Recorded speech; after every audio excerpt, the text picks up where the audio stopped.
શ્રીમદ ભાગવત 11મો સ્કંદ ત્રીજો અધ્યાય. માયાથી પાર થવાના ઉપાય તથા બ્રહ્મ અને કર્મયોગનું નિરૂપણ.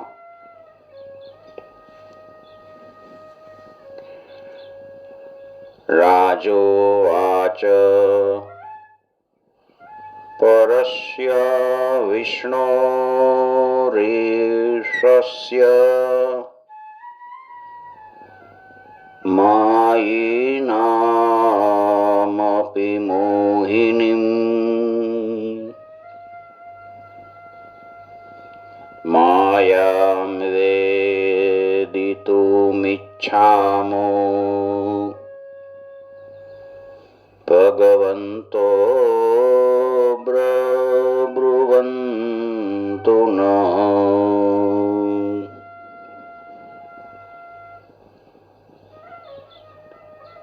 નિમિ રાજા પૂછે છે કે ભગવાન સર્વશક્તિમાન પરમ કારણ ભગવાન વિષ્ણુની માયા મોટાને પણ માયાવીઓ હોય છે એને મોહિત કરી દે છે. એનું કારણ કોઈ જાણી શકતું નથી. એ પ્રભુની માયાનું સ્વરૂપ હું જાણવા ઈચ્છું છું, મને જણાવો. આ મનુષ્ય છે એ સંસારના ત્રિવિધ તાપથી સંતપ્ત છે. એ તાપથી છૂટવા માટે ભગવાનની કથા જ એક અમૃત તુલ્ય છે, એક અમૃત તુલ્ય ઔષધ છે. અને એ અમૃત રૂપી કથાનું પાન કરતા કરતા મને તૃપ્તિ નથી થતી. હજી વધારે ને વધારે સાંભળવાની ઉત્કંઠા વધતી જાય છે. ત્રીજા યોગેશ્વર શ્રી અંતરિક્ષજી છે એ કહે છે, હે મહાબાહો, એ ભીર્ભૂતાની ભૂતાત્મા મહાભૂતેર મહાભુજ સસજ્જોચાવચાન્યાત્ય સ્વમાત્રાત્મ પ્રસિદ્ધયે. આદિ પુરુષ ભગવાન નારાયણ પ્રાણી માત્રના આત્મા છે. એણે જ આ પંચ મહાભૂતોથી નાના મોટા બધા પ્રકારના પ્રાણીઓનું સર્જન કર્યું છે તથા પોતે જ પોતાના જીવોને વિષય ભોગ પ્રદાન કરવા માટે આપવા માટે અનેક પ્રકારના પદાર્થો પ્રસ્તુત કર્યા તથા પોતાના આત્મ સ્વરૂપના જ્ઞાનના વિસ્તાર માટે ઈ સ્વયં અનેક રૂપમાં થઈ ગયા. આવી રીતે સંપૂર્ણ સૃષ્ટિ એકમાત્ર પરમાત્માનું સ્વરૂપ છે. આ પ્રમાણે પરમાત્માએ બધાય પ્રાણીઓનું નિર્માણ કર્યું અને પંચ મહાભૂતથી નિર્મિત ઈ શરીરમાં અંતર્યામી રૂપે સ્વયં પ્રવિષ્ટ થઈ ગયા. એક મન અને 10 ઇન્દ્રિય એના દ્વારા પોતાને વિભક્ત કરી અને ઈ સ્વયં જ ઈ ગુણનો ઉપભોગ કરે છે. પણ તેઓ તે ગુણમાં આસક્ત થતા નથી. તેમના દ્વારા જ પ્રકાશિત આ ગુણો જ ગુણોમાં વર્તી રહ્યા છે. પણ જે જીવ તેમના દ્વારા નિર્માણ કરેલા વિશ્વ પ્રપંચમાં આત્મબુદ્ધિ કરે છે, આ બધું હું જ છું, આ મારું છે, આ પ્રકારનો સંબંધ જોડીને પોતાને કરતા ભોગતા માને છે, ત્યારે એ બંધનમાં પડે. આ જ માયા. ગુણેર ગુણાંશ ભુંજાન આત્મ પ્રદ્યોતિ તે પ્રભુ મન્યમાન ઇદં સૃષ્ટમ આત્માનમિહ સજતે. આ પ્રમાણે દેહાભિમાની મનુષ્ય કર્મેન્દ્રિયથી સકામ ભાવે કર્મ કરતો રહે અને એ કર્મો પ્રમાણે ફળનો ઉપભોગ કરતો કરતો સુખ દુઃખમાં ફસાઈ જન્મ મરણના ચક્રમાં ભટકતો રહે છે. એ મુક્ત નથી થઈ શકતો. આ પ્રમાણે જીવ અહંભાવ કરવાને કારણે કેટલી અશુભ યોનિઓને પ્રાપ્ત થતો રહે છે.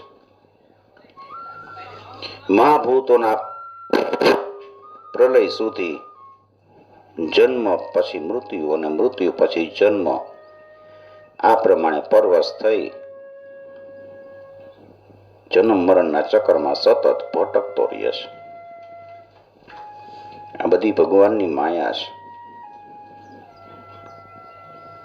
જ્યારે પંચભૂતોના પ્રલયનો સમય નજીક આવે છે ત્યારે અનાદિ અને અનંત કાળ પોતે જ સ્થૂળ તથા સૂક્ષ્મ દ્રવ્ય અને ગુણરૂપ આ સમસ્ત દ્રશ્ય જગતને અવ્યક્તિની તરફ અર્થાત પોતાના મૂળ રૂપમાં ખેંચે છે. એટલે કે બધાને પોતાનામાં લીન કરી લે છે. એ સમયે 100 વર્ષ સુધી લગાતાર ભયંકર દુકાળ પડે, પૃથ્વી ઉપર ગરમી વધી જાય અને એ ભયંકર ગરમી વધે એટલે 3 લોક સંતપ્ત થવા લાગે છે. એ સમયે સંકર્ષણના એટલે આદિશેષ ભગવાનના મુખમાંથી પ્રચંડ અગ્નિની જ્વાળાઓ નીકળે છે. વાયુના સહયોગથી અગ્નિ જ્વાળાઓ પાતાળ લોકથી બાળવાનો આરંભ કરે છે અને ઊંચી ઊંચી જ્વાળાઓ ચારેય બાજુ ફેલાઈને સમગ્ર વિશ્વને બાળવાનો પ્રારંભ કરે.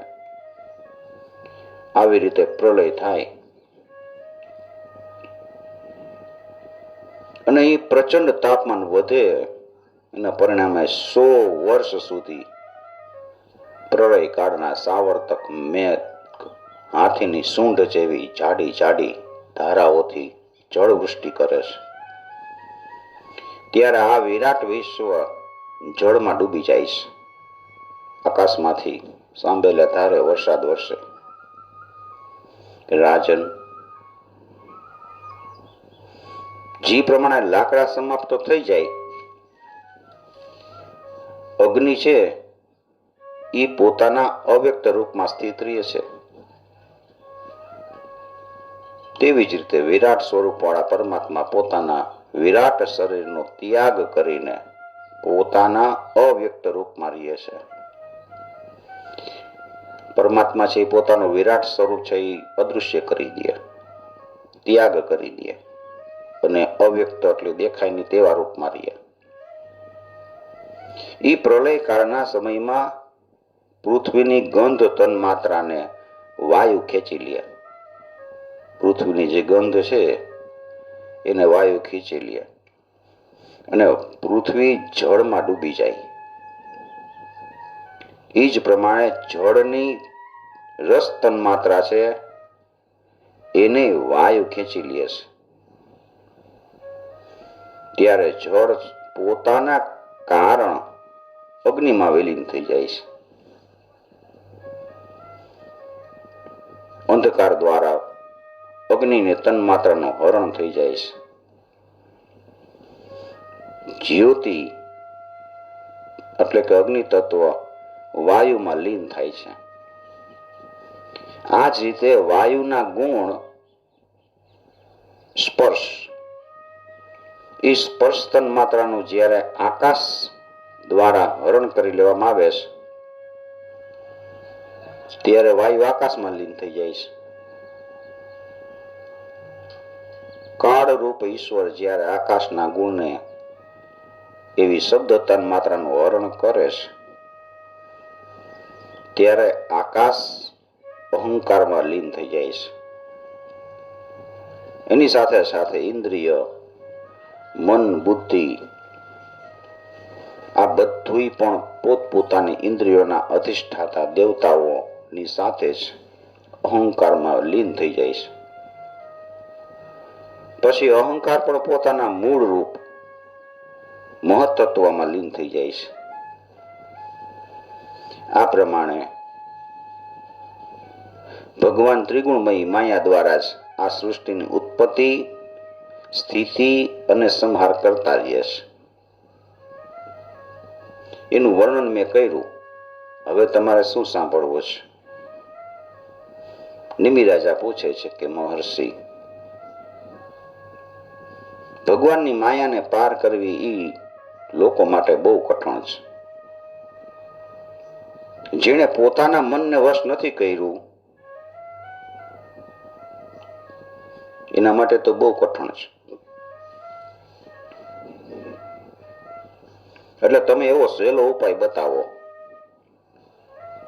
કે જેથી સામાન્ય લોકો પણ અનાયાસે આ માયાને પાર કરી શકે. ત્યારે ચોથા યોગીશ્વર શ્રી પ્રબુદ્ધજી બોલે છે. પ્રબુદ્ધ ઉવાચ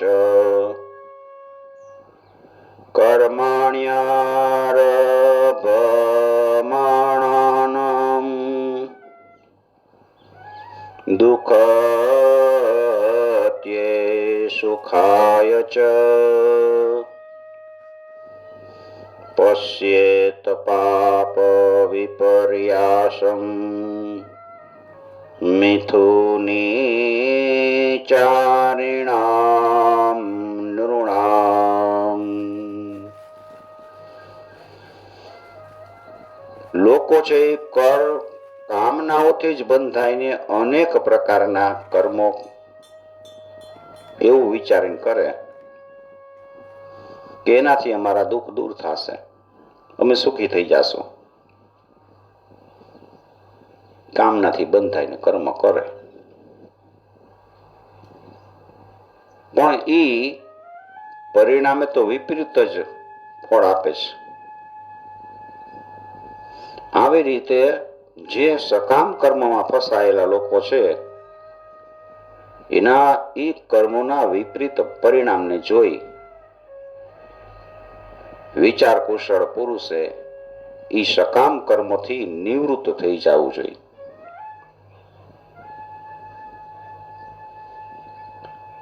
સકામ કર્મ નહીં કરવાના. ધન છે એ સદા પીડાદાયી છે, અનેક દુઃખથી જોડાયેલું છે, અને ધન પ્રાપ્ત કરવામાં મુશ્કેલી જ છે, અને મળી જાય તો ક્યારેક ક્યારેક પોતાના મૃત્યુનું કારણ બની જાય છે. આવી રીતે ઘર, પુત્ર, સંબંધીઓ, પશુ, ધન વગેરે પણ અનિત્ય અને નાશવાન છે.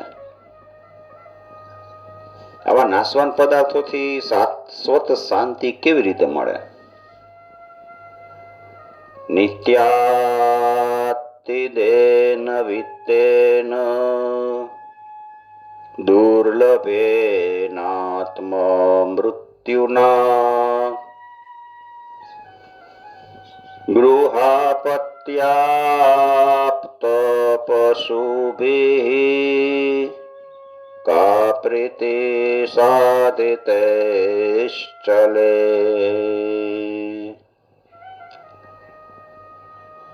આવી રીતે બધાય સકામ કર્મના સંપાદક દ્વારા પ્રાપ્ત કરેલું સ્વર્ગ, જે સકામ કર્મ કરી અને સ્વર્ગ પ્રાપ્ત થાય એ પણ અનિત્ય છે, નાશવાન છે, એવું નક્કી જાણો. કેમ કે ત્યાં પણ પરસ્પર સ્પર્ધાની ભાવના અને ઈર્ષા દ્વેષનો ભાવ છે જ. જેમ કે અહીં રાજાઓ પર અન્ય રાજા પ્રત્યે હરીફાઈ કરવાની ધૂન સવાર થઈ જાય છે, તેથી આ પ્રકારના રાગ દ્વેષના વાતાવરણમાં સુખ શાંતિ કેવી રીતે મળે?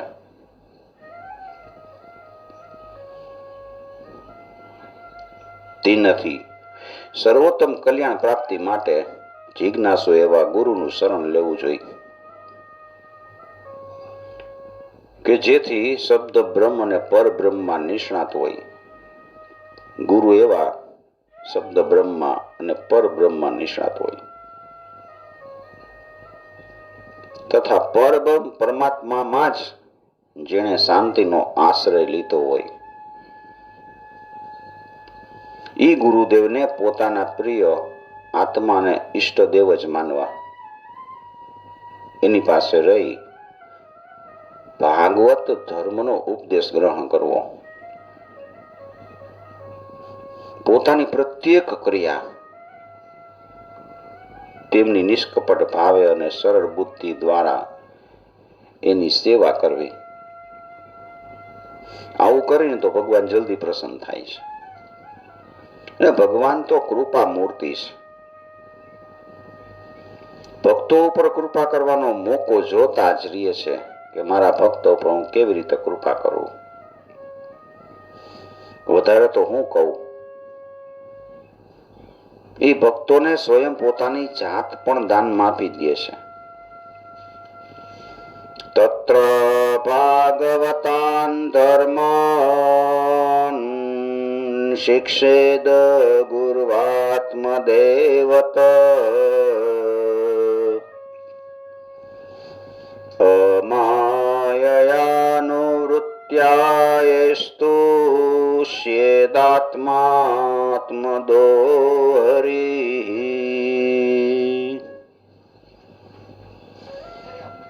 સર્વપ્રથમ બધી જગ્યાએથી મન છે ને એ પૂર્ણપણે અનાસક્ત થઈ જાય. સાધુ સંતોમાં તથા ભક્તોમાં પ્રીતિ પ્રેમ રાખે. યથા યોગ્ય રીતે સામાન્ય પ્રાણીઓના પ્રતિ દયા રાખવાની. સમાન ભાવવાળા હોય એની સાથે મિત્રતા અને વડીલો પ્રત્યે વિનમ્રતા કરતા શીખવું જોઈએ.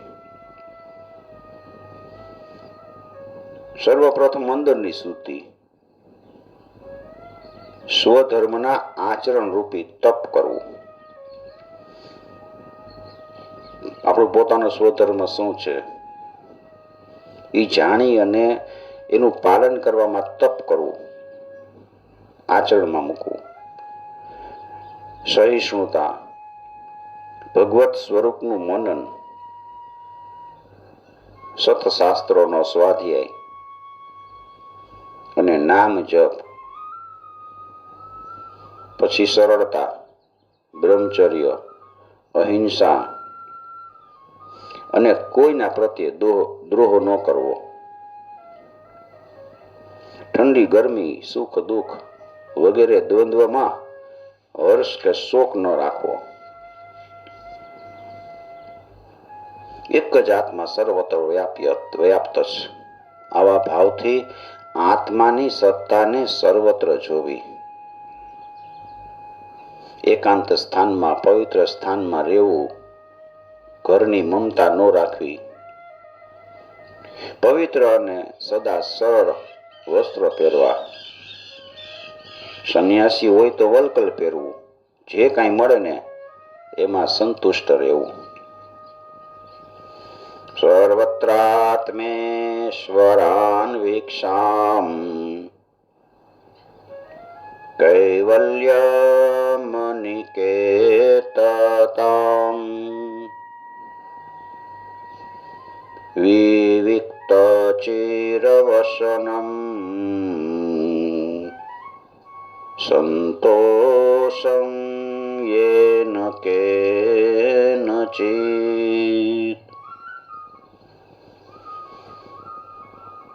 અને પછી ભગવત પ્રાપ્તિનો માર્ગ દેખાડનારા શાસ્ત્રોમાં શ્રદ્ધા. કોઈ પણ અન્ય શાસ્ત્રની નિંદા ન કરાય. મન, વાણી અને શરીરનો સંયમ રાખવાનો. સત્ય બોલવાનું. સમ અને મનનો નિગ્રહ કરવો, અર્થાત મનને શાંત રાખવું. દમ ઇન્દ્રિયોનો નિગ્રહ કરવાનો. શ્રદ્ધા ભાગવતે શાસ્ત્રે નિંદામન્યત્ર ચાપી મનોવાકર્મ દંડમ ચ સત્યમ સમદમાવપી.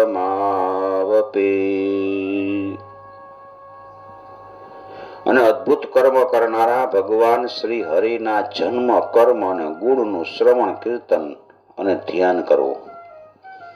શ્રવણમ કીર્તનમ ધ્યાનમ હરેરદ્ભુત કર્મણઃ જન્મ કર્મ ગુણાનામ ચ તદર્થેખિલ ચેષ્ટિતમ. આ બધી ક્રિયા એના માટે જ કરવાની. જપ, તપ, દાન, સદાચાર અને આ સિવાય બીજા જે પોતાને પ્રિય પદાર્થો હોય એ જ પ્રમાણે પોતાના સ્ત્રી, પુત્ર, ઘર અને પ્રાણ એ સર્વને જે કંઈ છે એ સર્વ ભગવાનને અર્પણ કરવું. જેના શ્રી કૃષ્ણ જ આત્મા છે એવા મનુષ્ય સાથે મિત્રતા રાખવી. સંત મહાપુરુષોની પણ સેવા કરવી. એ પ્રમાણે સામાન્ય લોકોની પણ સેવા કરવી. ક્યાંક કુદરતી આફત આવી જાય તો એની, અથવા કોઈ ભૂખ્યું તરસ્યું અથવા તો દુઃખી હોય એવા લોકોની ખૂબ શ્રદ્ધા અને પ્રેમથી નિષ્કામ ભાવે સેવા કરવી.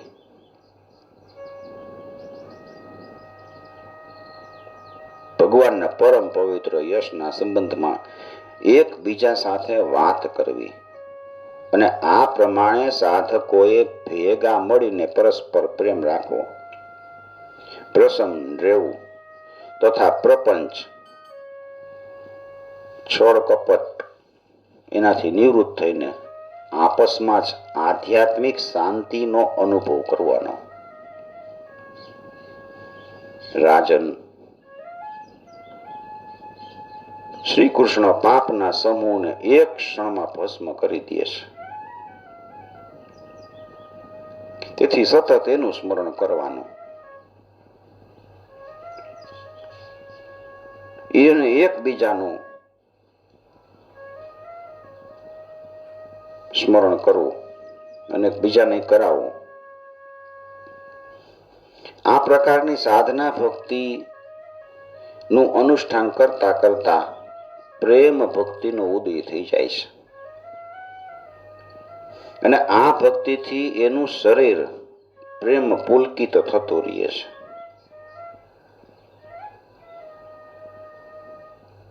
ભગવાનના આવા ભક્તો ક્યારેક તો આ પ્રકારની હજી સુધી અચ્યુત ભગવાનના દર્શન મને થયા નહીં એવો ચિંતા કરતા કરતા ક્યારેક રડે છે. આવા ભક્તો હોય એ વિચારતા હોય કે મને ભગવાનના દર્શન નથી થતા, રડવા લાગે, ક્યારેક હસવા લાગે, ક્યારેક આનંદમગ્ન થઈ જાય અને ક્યારેક ભગવાન સાથે વાર્તાલાપ કરતા હોય ને એમ બોલવા લાગે. ભગવાન ક્યારેક એની સાથે વાત કરે, ક્યારેક નાચે, ક્યારેક ગાય અને ક્યારેક ભગવાનની લીલાઓનું અનુસરણ કરે. ગોપીઓએ જેમ ભગવાનની લીલાઓનું અનુસરણ કર્યું હતું એવી રીતે. અને ક્યારેક તો બિલકુલ ચૂપ થઈ જાય છે. આમ કરતા કરતા છેવટે એ પરમાત્માને પ્રાપ્ત કરીને પરમાનંદમાં ડૂબી જાય છે. જેમ ગોપીજનો ભગવાનના પ્રેમમાં ડૂબેલા રહેતા હતા ને એવી રીતે.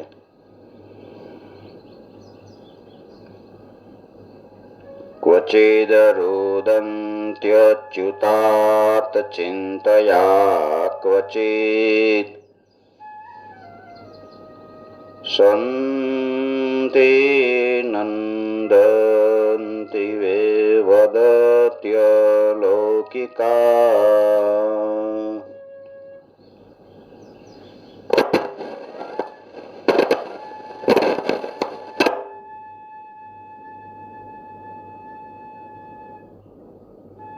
આ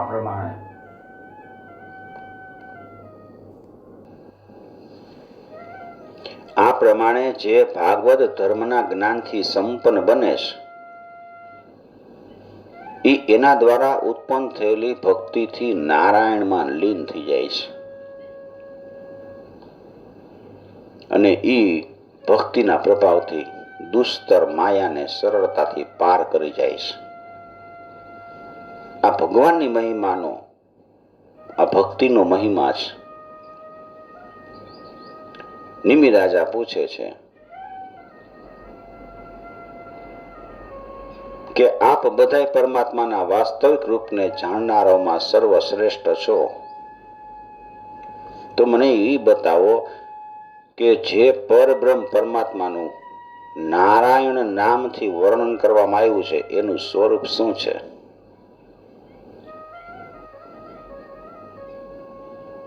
હવે પાંચમા યોગીશ્વર શ્રી પીપલાયનજી કહે છે કે રાજન, જે પરમ પરમાત્મા આ વિશ્વની ઉત્પત્તિ, સ્થિતિ અને લયનું કારણ છે,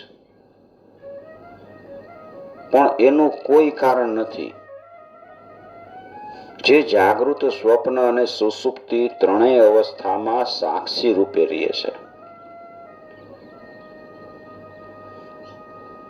તથા બહાર પણ જે છે, અને જેના કારણે આ શરીર, ઇન્દ્રિય, પ્રાણ અને હૃદય સારી રીતે કામ કરે છે, અને જેની સત્તાથી એ પોતાનું કામ કરે છે, એને જ તમે પરમ સત્ય તત્વ નારાયણ સમજો.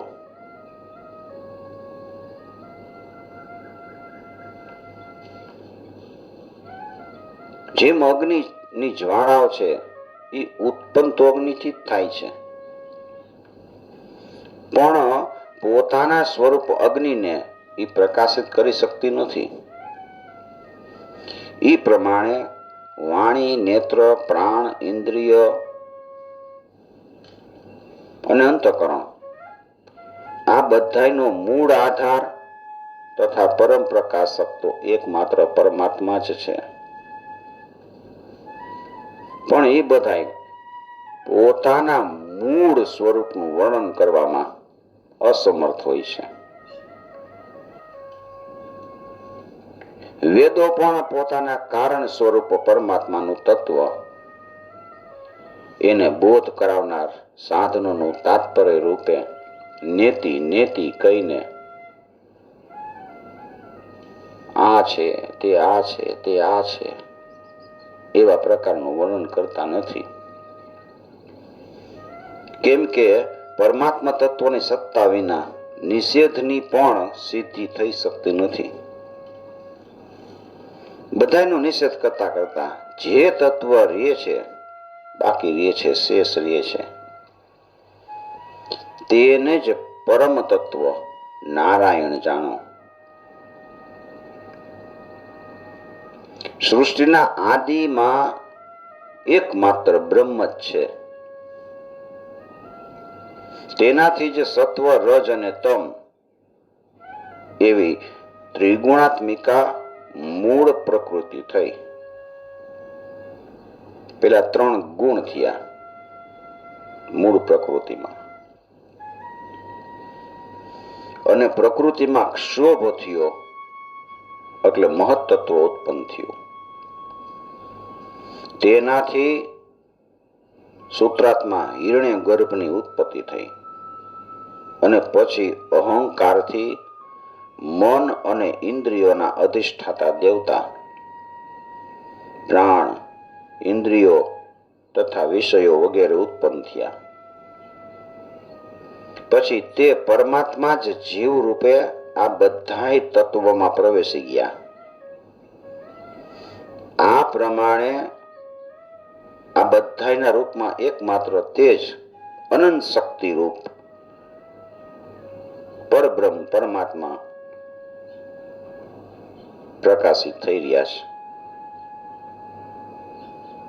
આ પ્રમાણે સત અસત અર્થાત કાર્ય અને કારણ બે એકમાત્ર બ્રહ્મ જ છે. તથા એનાથી પર જે કંઈ પણ છે એ પણ બ્રહ્મ જ છે. એ પરબ્રહ્મ સ્વરૂપ આત્મા નથી જન્મતો, નથી મરતો, કે ન તેની વૃદ્ધિ થાય છે, નથી ક્ષીણ થતો. અર્થાત આત્મા 6 વિકારથી રહિત છે.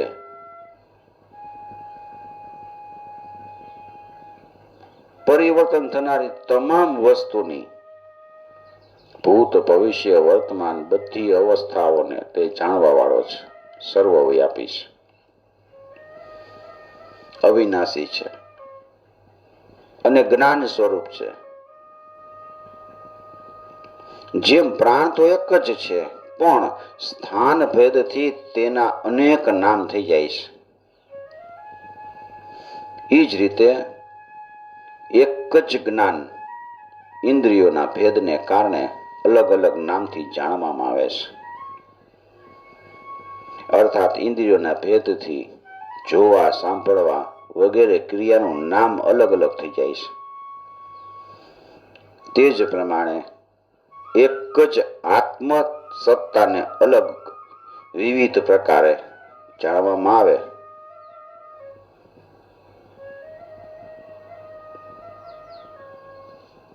અંડજ, જરાયુજ, ઉદ્ભીજ, સ્વેદજ આ 4 પ્રકારના જીવ છે. જીવના 4 પ્રકાર. અંડજ એટલે ઈંડામાંથી થાય, જરાયુજ એટલે જરાયુમાંથી થાય, ઉદ્ભીજ એટલે જોડથી ઉત્પન્ન થાય, સ્વેદજ એટલે પરસેવાથી ઉત્પન્ન થાય. આ 4 પ્રકારના જીવ. બધા જીવમાં પ્રાણ એની સાથે જાય છે. જ્યારે જીવ ગાઢ નિદ્રામાં સૂઈ જાય ને ત્યારે ઇન્દ્રિયો સહિત અહંકાર પણ નિશ્ચેત થઈ જાય છે. પણ સાક્ષી રૂપે આત્મા છે એ નિર્વિકાર રૂપમાં સ્થિત રહે છે. એમાં આત્મા તો છે જ, બાકી બધું ભૂલી ગયા હોય આપણે સૂઈ ગયા હોય ત્યારે. એ આત્માની સત્તાને કારણે જ નિંદ્રામાંથી ઉઠ્યા પછી સ્મૃતિ થાય કે હું ગાઢ નિંદ્રામાં સૂતો હતો. આ સ્મૃતિ જ સુષુપ્તિ અવસ્થામાં આત્માની સત્તાને સિદ્ધ કરે છે કે આત્માની સત્તા છે. જ્યારે ભગવાન કમલનાભના ચરણોમાં તીવ્ર ભક્તિ થઈ જાય ત્યારે એ ભક્તિ જ ગુણ કર્મથી ઉત્પન્ન થયેલા ચિત્તના તમામ મલ વિક્ષેપ અને આવરણ દોષને ધોઈ નાખે છે. ભક્તિ જ આપણી અંદર રહેલું જે મેલ છે, મોડ છે અને આવરણ રૂપી દોષ છે એનો નાશ કરે છે, ધોઈ નાખે છે. આ રીતે ચિત્ત શુદ્ધ થઈ જાય એટલે આત્મ તત્વનો સાક્ષાત્કાર આપમેળે થઈ જાય છે. નિમિ રાજા પ્રશ્ન કરે છે, હે યોગીશ્વરો, હવે આપ મને કર્મયોગનું વર્ણન સંભળાવો કે જેના આચરણથી મનુષ્ય પરમ નિષ્કર્મીય સિદ્ધિને પ્રાપ્ત કરી લે છે અને પોતાના વિવિધ પ્રકારના કર્મોને તરત જ ધોઈ નાખે છે. જે કર્મ કરેલા છે એ ધોવાઈ જાય. અર્થાત જે કર્મયોગના આચરણથી મનુષ્ય કર્મ બંધનથી મુક્ત થઈ જાય અને પરમ શાંતિને પ્રાપ્ત થઈ જાય એનું મને વર્ણન કરો. આવો પ્રશ્ન મારા પિતા મહારાજ ઇક્ષ્વાકુની સામે બ્રહ્માજીના માનસ પુત્ર સનકાદિક ઋષિઓને કર્યો હતો.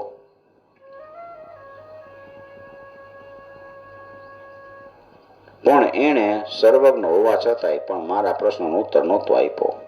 એનું શું કારણ કૃપા કરીને મને કયો. હવે છઠ્ઠા યોગી શ્રી આવિર્હોત્રજી કે છે, કર્મ કર્મ વિકર્મેતિ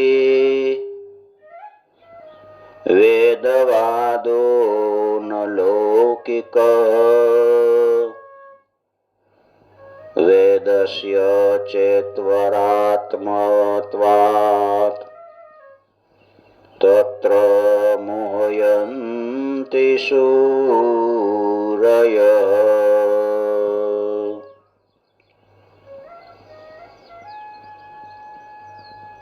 કર્મ, શાસ્ત્રવિહિત કર્મ, અકર્મ એટલે નિષિદ્ધ કર્મ, અને વિકર્મ એટલે વિહિત કર્મનું ઉલ્લંઘન.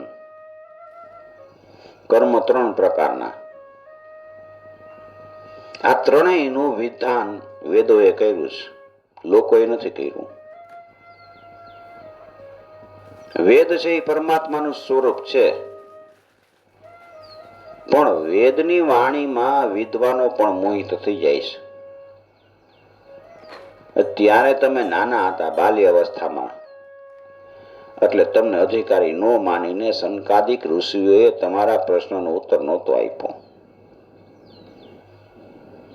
આ વેદ પરોક્ષ વાદાત્મક છે,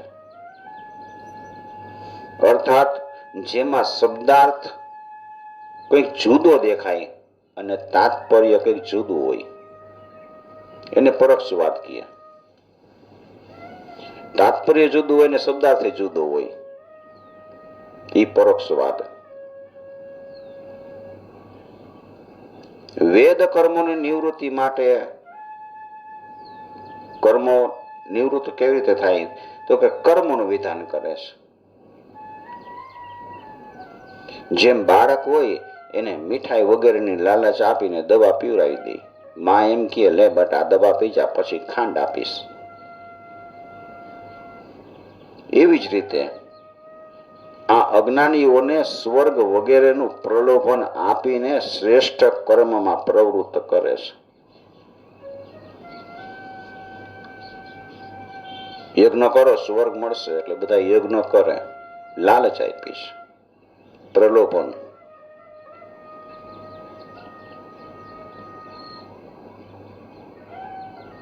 અને બધાને પ્રવૃત્ત કરે.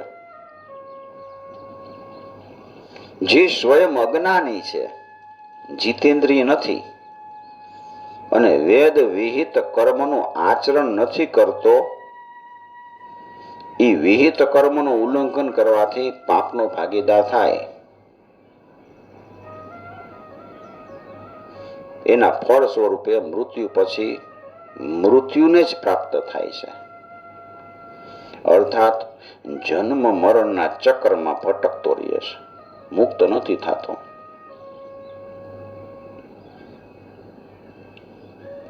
જે વ્યક્તિ વેદ વિહિત કર્મો કરતો રહીને ભગવાનને અર્પણ કરી અનાસક્ત ભાવથી કર્મ કરે છે, એ નિષ્કર્મ્ય રૂપી પરમ સિદ્ધિને પ્રાપ્ત કરી લે છે. વેદોમાં સ્વર્ગાદી જેવા ફળનું વર્ણન છે. એનું તાત્પર્ય ફળની સત્યતામાં નથી, પણ સામાન્ય અધિકારીને કર્મમાં રુચિ ઉત્પન્ન કરવાનું છે.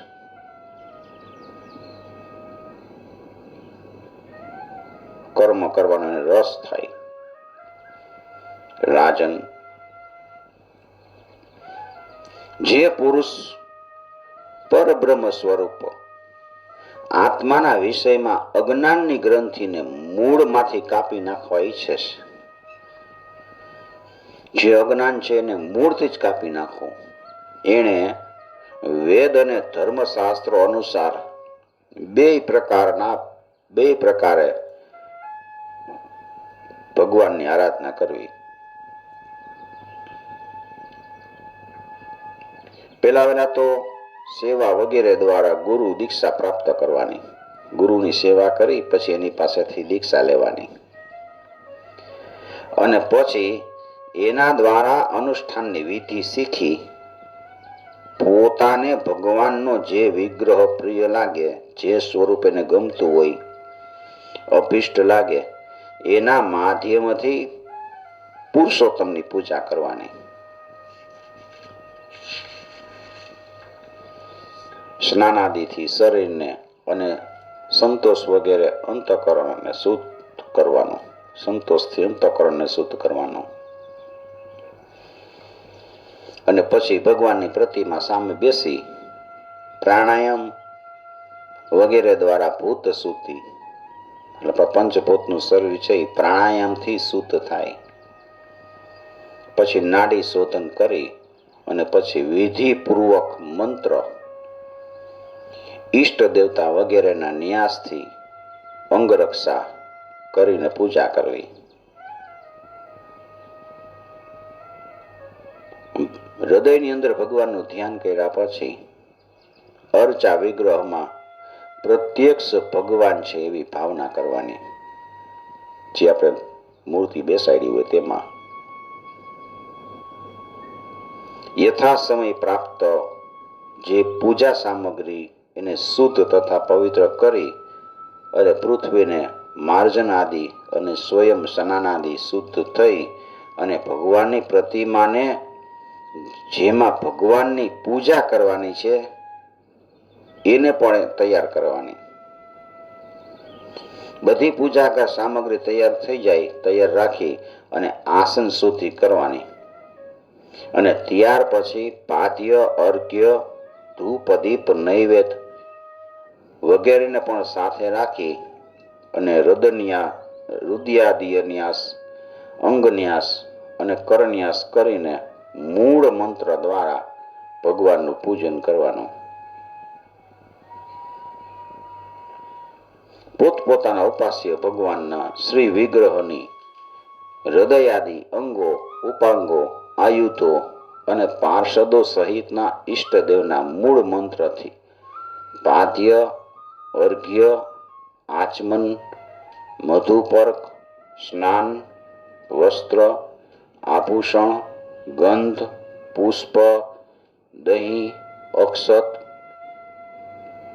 તિલક, માળા, ધૂપ, દીપ અને નૈવેદ્ય વગેરેથી પૂજા કરવી. ષોડોપચાર પૂજન. અને પછી સ્તોત્રો દ્વારા સ્તુતિ કરીને સપરિવાર ભગવાન શ્રી હરિને નમસ્કાર કરવા. પોતાને ભગવાનમય બનાવી દે અને ધ્યાનપૂર્વક ભગવાનની પ્રતિમાનું પૂજન કરવું. પૂજા કર્યા પછી નિર્માલ્યને માથે ચડાવી અને આદર સહિત ભગવાનના શ્રી વિગ્રહને એના સ્થાન પર પધરાવી પૂજા સમાપ્ત કરવી.